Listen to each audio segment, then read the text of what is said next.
গিয়ে তাদের সাথে কথা বলার পর আমি সত্যি ভয় পেয়ে যাই।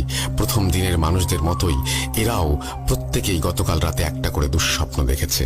অনেকগুলো মানুষের মতো অবয়ব তাদের ওই বাঁশঝাড়ের চারিদিকে ঘিরে ফেলেছে। এবার সবাই গোল হয়ে ঘুরে ঘুরে বলতে লাগলো, আমাদের সর্বনাশ করে পার পেয়ে যাবি ভেবেছিস? কখনো না, তোরা তো শাস্তি পাবি। সব থেকে বড় শাস্তি পাবে বাড়ির লোকগুলো। এই স্বপ্ন দেখার পর থেকেই গতকাল কাজে আসা প্রত্যেকটি লোক অসুস্থ হয়ে পড়েছে। কি করব বুঝতে পারছিলাম না। তবুও চিকিৎসা বাবদ তাদের কিছু টাকা পয়সার ব্যবস্থা করে বাড়িতে এলাম। এত কিছু চিন্তায় মাথাটা খুব ঝিমঝিম করছিল। বাবা ফোন করলে তাকে সবকিছু খুলে বললাম। ভেবেছিলাম বাবা বোধহয় সমাধান হিসেবে কিছু একটা বলবেন, কিন্তু আমার কথা শুনে বাবা তো হেসেই খুন। বাবা হাসতে হাসতে বললেন, আরে বেটা, এসব হলো ওদের কুসংস্কার।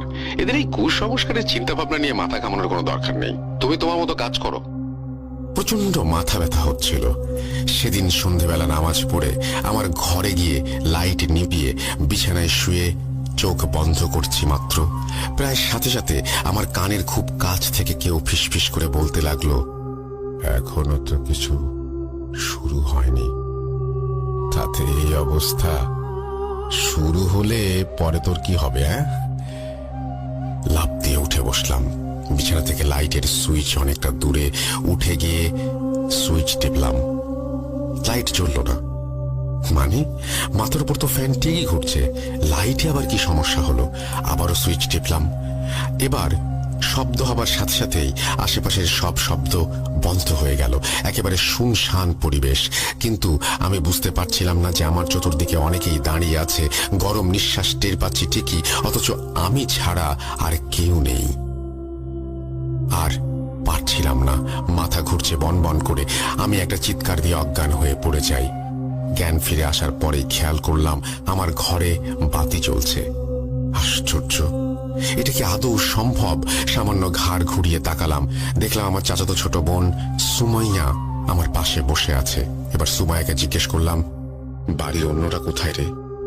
এরপর সুমাইয়া আমাকে যা বলল তা শোনার জন্য আমি একটুও প্রস্তুত ছিলাম না। কিছুক্ষণ আগে দাদি ছাদের দরজা লাগাতে আসার সময় হঠাৎ করেই ওপরের সিঁড়ি থেকে বেকায়দায় পড়ে গিয়ে কোমর ভেঙে ফেলেছেন।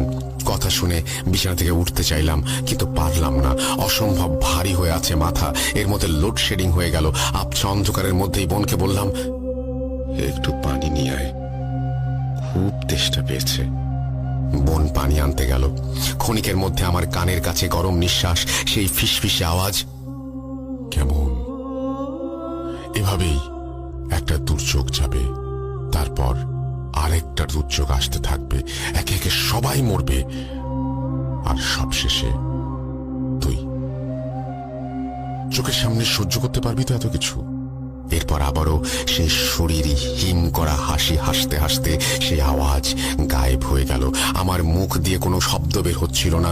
এর মধ্যেই সুমাইয়া পানি নিয়ে এলো। খেয়ে সামান্য ধাতস্থ হলাম। খবর এলো দাদিকে শহরের হাসপাতালে ভর্তি করা হয়েছে এবং দাদির কোমরের প্লাস্টার শুরু করা হয়েছে। মানে সামান্য স্বস্তি, আর প্রায় পুরোটাই অস্বস্তি নিয়ে রাতটুকু কোনো রকমে পার করলাম। শরীর ভালো না, এক ফোঁটাও ঘুম এলো না চোখে। ভোরবেলা ঘুম থেকে উঠে শরীর খারাপ থাকার পরও চলে গেলাম কুদ্দুস ভাইয়ের বাড়িতে। উদ্দেশ্য হলো একজন কবিরাজের সন্ধান। চুলোয় যাক পোল্ট্রি ফার্ম। আমার কাছে আমার পরিবার সবার আগে। কুদ্দুস ভাইকে বারবার ফোন করেও পাচ্ছিলাম না, তাই কষ্ট করে হলেও তার ঘরে যেতেই হলো। যাই হোক, কুদ্দুস ভাইয়ের বাড়িতে গিয়ে দেখি তিনি কাজে যাবার আগে ভাত খাচ্ছেন। খাওয়া শেষ হলে আমি কুদ্দুস ভাইকে সবকিছু বললাম। কুদ্দুস ভাই বললেন, ফাইম ভাই, এই গ্রামের তেমন অভিজ্ঞ কোনো লোক নেই। পাশের গ্রামে একেবারে শেষ প্রান্তে এক অনেক বৃদ্ধ লোক আছে। তিনি অনেক বছর ধরে এইসব চর্চা করেন।